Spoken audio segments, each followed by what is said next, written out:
పెద్దిరెడ్డి రామచంద్రారెడ్డి భూ కబ్జాల పర్వం కొనసాగుతూనే ఉంది. ఆయన భార్య పేరున చెరువు భూముల్ని కబ్జా చేసినట్టుగా క్లియర్ కట్ గా తెలుస్తా ఉంది. దీనిపై మీ విశ్లేషణ ఏంటి సార్? వాళ్ళ పేరిట ఆస్తులు పెట్టింది వీళ్ళు, ముద్దాయిగా ఆమె కేసు ఫేస్ చేయాల్సి వస్తుంది. అప్పుడు ఏం మాట్లాడతారు? మహిళల్ని ఇబ్బంది పెడుతున్నారు అని చెప్పని విక్టిమ్ కార్డు ప్లే చేసే ప్రయత్నం చేస్తారు. అంటే అసలు పెద్దిరెడ్డి ఆ ఫార్ములా అసలు చూస్తుంటేనే ఆశ్చర్యపోతున్న విధానం. అతని ఎలక్షన్ అప్పుడు వీటిలో అతని సతీమణి పేరిట ఉన్న 143 ఆస్తులు మెన్షన్ చేయలేదంట. అంటే ఇంక మెన్షన్ చేసిన ఇంకెన్ని వందల ఆస్తులు ఉన్నాయి? అసలు పంచభూతాలను మింగేశారు. చివరికి పంచభూతాల ఇళ్ళను మింగేశాయా? ఎందుకంటే వీళ్ళకి 151 సీట్లలో 5 లేచిపోయింది. పెద్దిరెడ్డి రామచంద్రారెడ్డి వంటి వారికి శాశ్వతంగా రాజకీయాల్లో కొనసాగకుండా కఠిన శిక్షలు విధించాలి. వీటన్నిటిపైన ఉన్నత స్థాయి విచారణ జరపాలంటే కేవలం రాష్ట్ర ప్రభుత్వమే కాదు, కేంద్ర ప్రభుత్వం కూడా పూనుకోవాలి. సిబిఐ, ఈడీ, ఎన్ఫోర్స్మెంట్ డైరెక్టరేట్ రంగంలో దిగాల. అప్పుడు కానీ ఇది నిగ్గు తేలదు.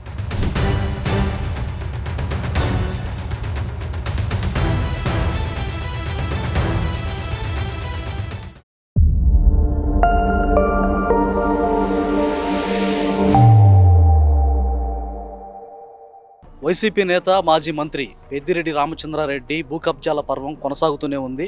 తాజాగా 70 కోట్ల విలువైన భూమిని ఆయన భార్య పేరిట ఆక్యుపై చేశారనే ఎలిగేషన్ వచ్చింది. దీనిపై పూర్తి విశ్లేషణ అందించడానికి మనతో పాటు ఉన్నారు ప్రముఖ రాజకీయ విశ్లేషకులు అప్సన్ రాజేష్ గారు.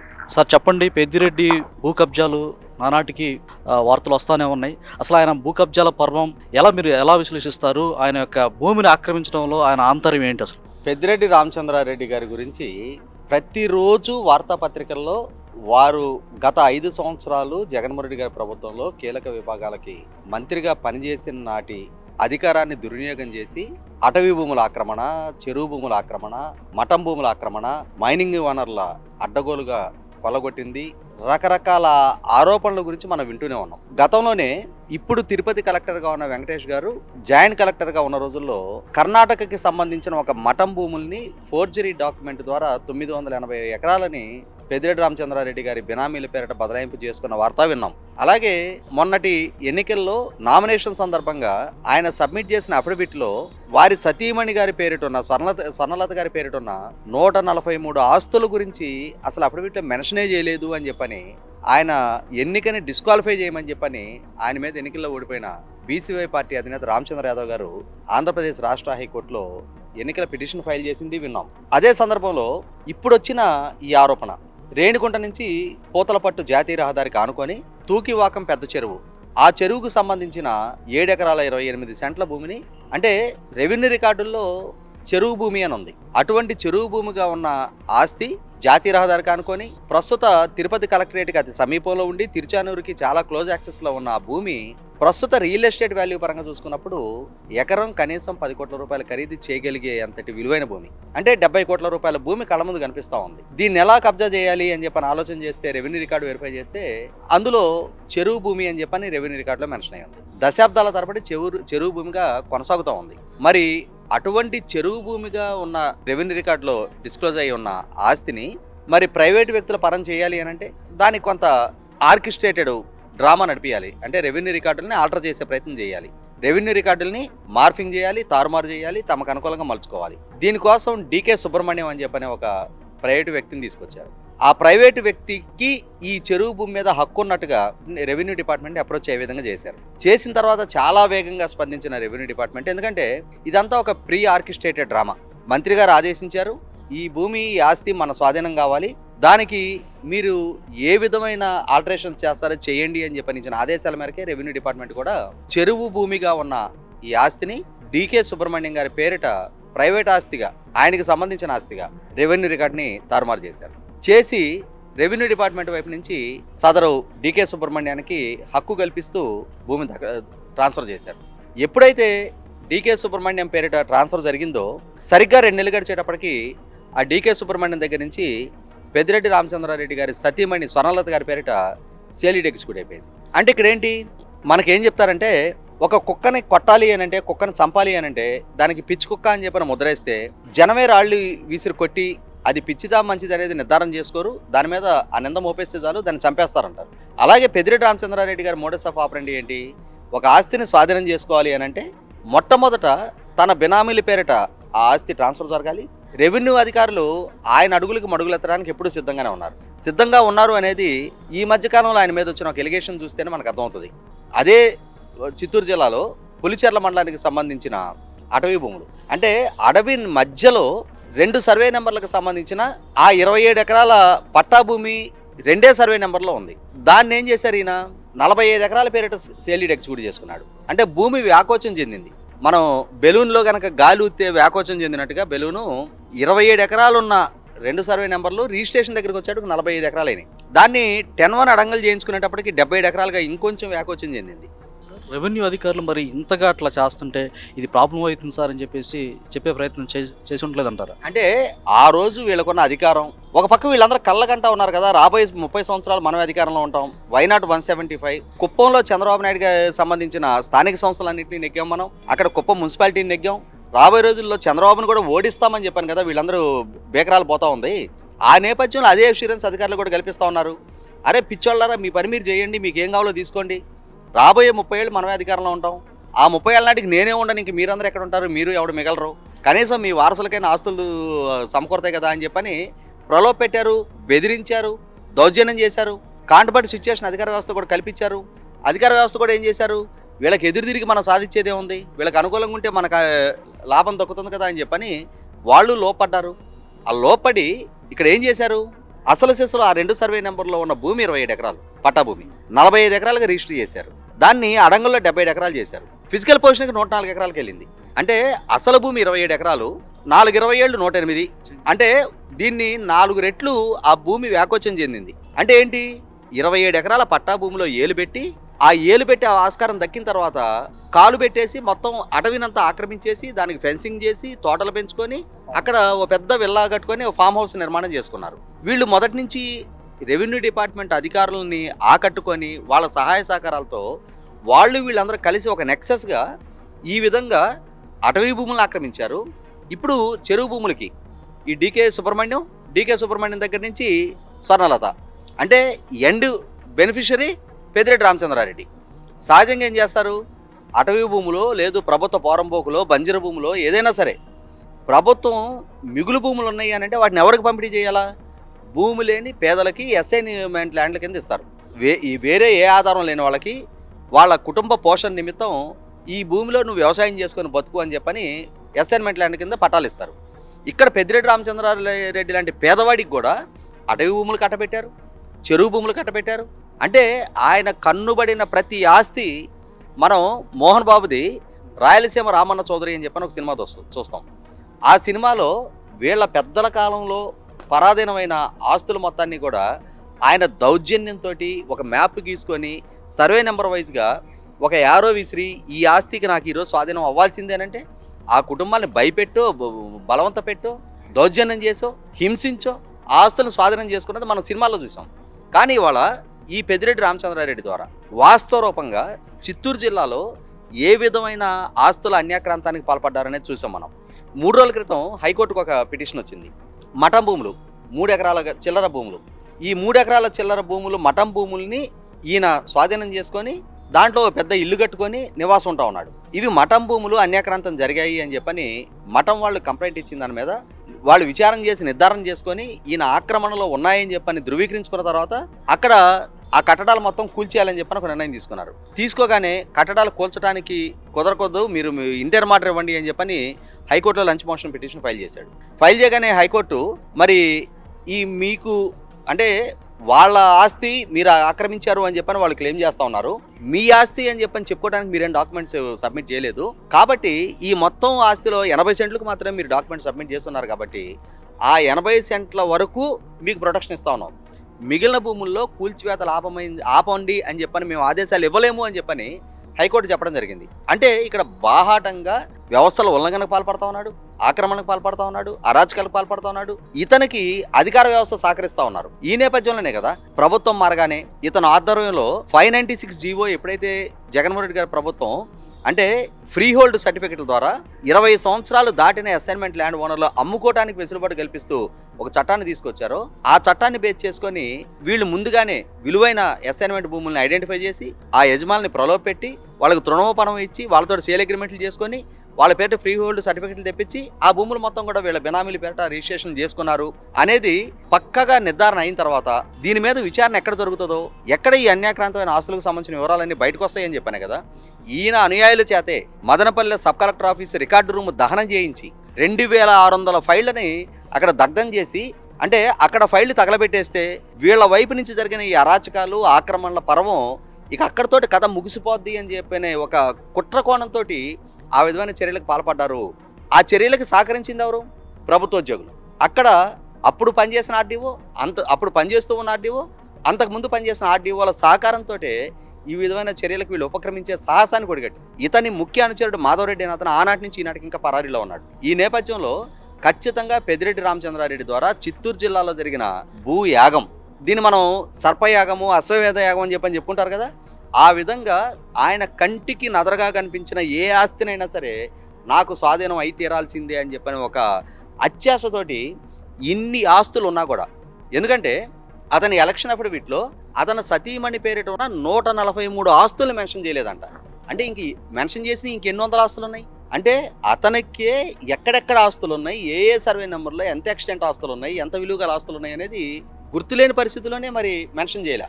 లేదు డిస్క్లోజ్ చేయటానికి వీలుగాని ఆస్తులు ఉన్నాయేమో మరి అవతల ఈయన ప్రత్యర్థి సర్వే నెంబర్ వైజ్గా, డాక్యుమెంట్ వైజ్గా, రిజిస్ట్రేషన్ డేట్ వైజ్గా, ఏ రిజిస్టర్లో ఏ విలేజ్లో ఎంత ఎక్స్టెంట్ ఆస్తులు అనేది మొత్తం 143 ఆస్తులని హైకోర్టుకి సబ్మిట్ చేశాడు కదా. పూర్తి వివరాలతో హైకోర్టు సబ్మిట్ చేయడం జరిగింది కదా. కాబట్టి వాళ్ళ ఇటువంటి అక్రమాలకు పాల్పడ్డ పెద్దిరెడ్డి రామచంద్రారెడ్డికి ఈ 7 ఎకరాల 28 సెంట్లు అంటే ఈ 70 కోట్ల ఆస్తి అంటే మీకు నాకు ఒక సామాన్యులకి 70 కోట్లు అంటే చాలా పెద్ద అమౌంట్. అది అమ్మో 70 కోట్లు అని మనం అనుకుంటాం. కానీ ఇటువంటి పెద్దిరెడ్డి రామచంద్రారెడ్డి లాంటి వేలాది కోట్ల రూపాయల ఆస్తిపరులకి వాళ్లే డిస్టిలరీస్ ఓనర్లుగా ప్రభుత్వంతో వేల కోట్ల రూపాయల మద్యం వ్యాపారం వాళ్ళే చేశారు. మైనింగ్ మినిస్టర్గా ఇతని ఆధ్వర్యంలోనే ఆఖరికి చంద్రబాబు నాయుడు గారు ప్రాతినిధ్యం వహిస్తున్న కుప్పం నియోజకవర్గంలో ద్రవిడ యూనివర్సిటీ ప్రెమిసెస్లో కూడా అక్రమ గ్రానైట్ క్వారీకి పాల్పడ్డారు. Granite, silica sand, లాటరైటు, bauxite, gravel, మట్టి, ఇసుక ఇట్లాంటి ప్రతి ప్రకృతి వనరుని ఇతను మంత్రిగా కొనసాగిన సందర్భంలోనే వేలాది కోట్ల రూపాయల మినరల్ వెల్త్. నేను అనుకోవటం అయితే 1000 కోట్లు అనేది కూడా చాలా చిన్న అమౌంటే కావాలి. 5 సంవత్సరాలు జగన్మోహన్ రెడ్డి గారి పరిపాలన హయాంలో వాళ్ళ నాయకుల ద్వారా, ఈ పదవుల్లో ఉన్న ఈ మంత్రుల ద్వారా, ప్రభుత్వాధినేతగా ఉన్న జగన్మోహన్ రెడ్డి గారి ద్వారా లక్షల కోట్ల రూపాయల మినరల్ వెల్త్ పట్టపగులు దోపిడీ జరిగింది. ఇటువంటి సందర్భంలో ఇప్పుడు పెద్దిరెడ్డి రామచంద్రారెడ్డి మీద వస్తున్న ఈ ఆరోపణలు పక్కా సాక్ష్యాధారాలతో వాళ్ళ పేపర్లో ప్రతిరోజు వస్తున్న కథనాలని ప్రభుత్వం కూడా విజిలెన్స్ విచారణలో వీటినన్నిటిని నిర్ధారణ చేసుకుంటున్న నేపథ్యంలో ఖచ్చితంగా ఇతని మీద కేసులు నమోదు చేయాలి, ఇతని ఆస్తులను జప్తు చేయాలి, పరాధీనం అయిన ప్రతి ప్రభుత్వ ఆస్తిని మళ్ళీ తిరిగి ప్రభుత్వ పరం చేయాలి. ఇన్ని వ్యవస్థల విధ్వంసానికి పాల్పడి, అధికార దుర్వినియోగానికి పాల్పడి, ఈ విధంగా ప్రతి కనిపించిన ఆస్తిని తన పరం చేసుకున్న పెద్దిరెడ్డి రామచంద్రారెడ్డి వంటి వారికి శాశ్వతంగా రాజకీయాల్లో కొనసాగకుండా కఠిన శిక్షలు విధించాలి. ఇతనికి వారసుడిగా వచ్చిన ఇతని కొడుకు కూడా ఇప్పటికే మద్యం కుంభకోణం ఆరోపణలు ఎదుర్కొంటా ఉన్నాడు. 3000 కోట్ల రూపాయల మామూలు వసూలు చేసిన దాంట్లో అతనే ప్రధాన ముద్దాయిగా ఆరోపణలు ఎదుర్కొంటా ఉన్నాడు. ఇటువంటి నేపథ్యంలో అటు పెద్దిరెడ్డి రామచంద్రారెడ్డి అయినా వాళ్ళ కొడుకునైనా ఏ ఒక్కరిని ఉపేక్షించడానికి వీల్లేదు. ఇక్కడ గమనించుకుంటే ఏంటంటే ఈ మధ్యకాలంలో మనం పేర్ని నాని సతీమణి జయసుధ గారి పేరిట ఉన్న గోడౌన్లో సివిల్ సప్లైస్ బియ్యం మాయమైన అంశం చూసాం మనం. చివరికి కేసులో ఆరోపణలు ఆమె మీద నమోదు చేయాల్సి వచ్చింది, ఆమెను ముద్దాయిగా చూపించాల్సి వచ్చింది. అంటే దోపిడీకి పాల్పడింది వీళ్ళు. ఇవాళ పెద్దిరెడ్డి రామచంద్రారెడ్డి కూడా ఏంటి, ఆస్తులు తీసుకెళ్లి తన సతీమణి పేరిట పెట్టాడు. రేపు విచారణ ఎదుర్కోవాల్సి వస్తే ముద్దాయిగా ఆమె కేసు ఫేస్ చేయాల్సి వస్తుంది. అప్పుడేం మాట్లాడతారు, మహిళల్ని ఇబ్బంది పెడుతున్నారు అని చెప్పని విక్టిమ్ కార్డు ప్లే చేసే ప్రయత్నం చేస్తారు. వాళ్ళ పేరిట ఆస్తులు పెట్టింది వీళ్ళు. వాళ్ళని ఈ అక్రమాల్లో, అరాచకాల్లో, ఈ ఆస్తుల అన్యాక్రాంతంలో భాగస్వాములు చేసింది వీళ్ళు. ఆ ఆస్తులు అన్యాక్రాంతం అయిన రోజు, వాళ్ళ పేరు మీద షెడ్యూల్ ఎగ్జిక్యూట్ అయిన రోజు, ఆ రోజు తమకి ఆస్తులు సమకూరుతున్న సందర్భంలో ఆహా మాకే కాక ఆస్తులు సమకూరుతున్నాయి అని చెప్పని సంతోషపడ్డ స్వర్ణలత గారికి కూడా రేపటి రోజున మళ్ళీ వీళ్ళు ముందుకొచ్చి విక్టిమ్ కార్డు ప్లే చేసిన రోజు ఆ ప్లే చేసే హక్కే లేదనేది ముందుగానే పౌర సమాజం కూడా గుర్తించాలి. సార్, వైసీపీ నేత మాజీ మంత్రి పెద్దిరెడ్డి రామచంద్రారెడ్డి భూ కబ్జాల పర్వం కొనసాగుతూనే ఉంది. రీసెంట్గా తాజాగా ఆయన భార్య పేరున 70 కోట్ల రూపాయల ఆస్తుల్ని, ఆయన చెరువు భూముల్ని కబ్జా చేసినట్టుగా క్లియర్ కట్గా తెలుస్తూ ఉంది. దీనిపై మీ విశ్లేషణ ఏంటి సార్? పెద్దిరెడ్డి రామచంద్రారెడ్డి జగన్మోహన్ రెడ్డి ముఖ్యమంత్రిగా ఇంత పెద్ద ఎత్తున భూదోపిడీకి పాల్పడటం, అటు బీసీ ఎస్సీ ఎస్టీ వాళ్ళ అసైన్డ్ భూములు కబ్జా, తర్వాత పట్టా భూములు, ఇప్పుడు చెరువు భూములే ఏకంగా కబ్జా చేయటం అంటే అసలు ఎంత పెద్ద ఎత్తున ఆ భూ బకాసురులు అని అంటున్నారో అక్కడే మనకు కనపడుతుంది అనమాట. మొత్తం రాయలసీమ అంతా తుడిచిపెట్టేసినట్టుగా రేణిగుంట మండలం అక్కడ ఆ బక్కవరం ఆ చెరువు అది దగ్గర దగ్గర 7 ఎకరాలని ఎవరో సుబ్రహ్మణ్యం అనే పేరు మీద ప్రైవేటు పట్టా భూమిగా 2 నెలల్లో మళ్ళీ పెద్దిరెడ్డి భార్య పేరు మీద అది మార్చడం అంటే అసలు పెద్దిరెడ్డి ఆ ఫార్ములా అసలు చూస్తుంటేనే ఆశ్చర్యపోతున్న విధానం. అంటే రెవెన్యూ అధికారులు ఏ విధంగా వీళ్ళకి దాసోహం అయ్యారు. ఇప్పుడు మదనపల్లి సబ్ కలెక్టర్ని సస్పెండ్ చేశారు, ఆ ఆర్డీఓని సస్పెండ్ చేశారు మురళి. అసలు ఆ మదనపల్లి అది ఏంటిది ఒక లీక్స్ అక్కడ ఫైళ్లు కాలబెట్టడం, ఆ ఏరియాలోనే ఆ సబ్ డివిజన్ పరిధిలో 20,000 ఎకరాల భూములు అన్యాక్రాంతం. ఆ ఫైళ్ళు ఎక్కడ బయటపడతాయో అని వాటిని కాలబెట్టడం. అంటే ఎక్కడన్నా ఆర్డీఓ ఆఫీస్లో కిరోసిన్ డబ్బా చూసారా, పెట్రోల్ డబ్బా చూసారా? అంటే అసలు 2 రోజులు ఆర్డీఓ అక్కడే మకాం వేయటం, వాళ్లే దగ్గరుండి కాలబెట్టినట్టుగా ఒకటి కనపడుతున్న విధానం. సిసోడియా అక్కడ మకాం వేసి బాధితుల నుంచి వినతి పత్రాలు తీసుకుంటే రెవెన్యూ శాఖ ప్రిన్సిపల్ సెక్రటరీ నీకు రోజుకి 2,000 మంది వినతి పత్రాలు ఇచ్చారు. ఆయన అక్కడ 2 రోజులు అక్కడ ఉంటే 4,000 మంది బాధితులు ఆయన దగ్గర వరుస పట్టి, ఇక ఆ దెబ్బకి అందరూ ప్రతి చోట సిసోడి అని పిలుస్తున్నారు. ఏది ఒంగోలు, తర్వాత ఉత్తరాంధ్ర. అంటే వచ్చిన ఫిర్యాదుల్లో ఇప్పుడు ఈ ప్రభుత్వానికి మొన్న అనగానే సత్యప్రసాద్ లేకపోతే ముఖ్యమంత్రి చంద్రబాబు మాట్లాడింది అసెంబ్లీలో 60% భూ సమస్యలే, కబ్జాలే. అంటే ఒక్క పెద్దిరెడ్డి భార్య పేరు మీద 200 ఎకరాలు ఉన్నాయంట. అసలు వీళ్ళకి ల్యాండ్ సీలింగ్ యాక్ట్ వర్తించదా? ఇప్పుడు ల్యాండ్ సీలింగ్ యాక్ట్ ప్రకారం నీకు మాగాడిని 17 ఎకరాలు ఉండాలి, మెట్ట 25 ఎకరాలు ఏదో ఉంటుంది అది. ఇప్పుడు ఇది కూడా ఈ చెరువు ఇప్పుడు 7 ఎకరాలు ఎంత 70 కోట్లు అంట, ఎకరం 10 కోట్లు దాని విలువ. అది కూడా పెద్దిరెడ్డి భార్య స్వర్ణ పేరు మీద రిజిస్ట్రేషన్. అసలు పెద్దిరెడ్డి తిరుపతిలో బుగ్గమఠం భూములు అక్కడ దగ్గర దగ్గర మరి ఆయన ఒకటి 1.5 ఏకరు, ఇంకోటి 2.38 ఏకరు.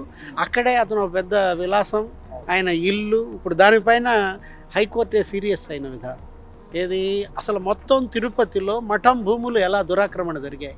అధికారాన్ని అడ్డం పెట్టుకుని ప్రభుత్వ భూములనే కాదు, వీళ్ళు చెరువుల్ని, ఆ తర్వాత అసైన్డ్ భూముల్ని, పట్టా భూముల్ని, పోరంబోకు, రెవెన్యూ పోరంబోకు మొత్తం మింగేశారంటే నీకు ఉత్తరాంధ్రలో విజయసాయి రెడ్డి ఏంటి, అక్కడ ఉన్నటువంటి ఆ వైవి సుబ్బారెడ్డి మొదటి 3 ఏళ్ళు ఇన్ఛార్జిగా సాయిరెడ్డి తుడిచిపెట్టాడు. అక్కడ విశాఖ ఎంపీగా అప్పుడు ఆ వైఎస్ఆర్ కాంగ్రెస్ పార్టీ ఎంవివి సత్యనారాయణ ఆయన కొడుకుని భార్యను కూడా కిడ్నాప్ చేశారు.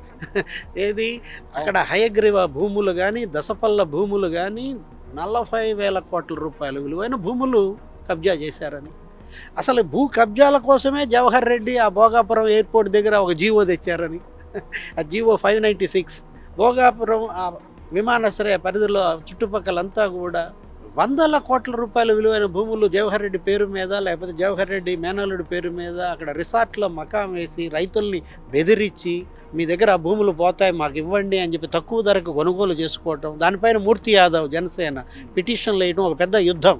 అంటే గుడివాడ అమర్నాథ్ మంత్రిగా, కొడుగుడ్డు మంత్రి అనుకుంటా అతనేంటి అక్కడ అనకాపల్లి సహకార సొసైటీ 1000 కోట్ల కుంభకోణం, దానికి సంబంధించిన భూములన్నీ మింగేయటం. అంటే వీళ్ళ ముగ్గురే, వైవి సుబ్బారెడ్డి, గుడివాడ అమర్నాథ్, విజయసాయి రెడ్డి 27,000 ఎకరాల అన్యాక్రాంతానికి వీళ్ళు కారణమయ్యారని, కబ్జాలు చేశారని మీడియాలో వస్తున్న కథనాలు చూస్తుంటే అసలు దిగ్భ్రమ కలుగుతోంది, విస్తుపోవాల్సి వస్తుంది.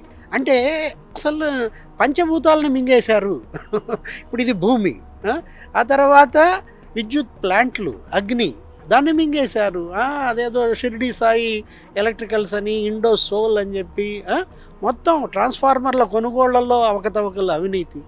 13,000 రూపాయలు స్మార్ట్ మీటర్ అయితే దాన్ని 30,000కు కొన్నారని, ట్రాన్స్ఫార్మర్ 1,00,000 రూపాయలది నీకు 3 లక్షలకు కొన్నారని.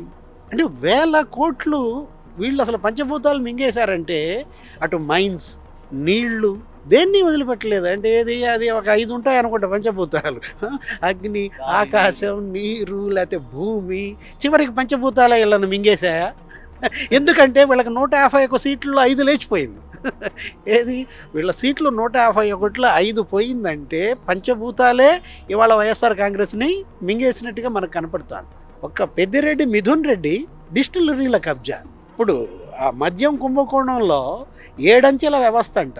ఏది ఒక 7 కంపెనీలకు 63% మద్యం ఆర్డర్లు ఇవ్వడం, ఈ జే బ్రాండ్లు వీళ్ళే తయారీ, వీళ్ళే సరఫరా, వీళ్ళే విక్రయం.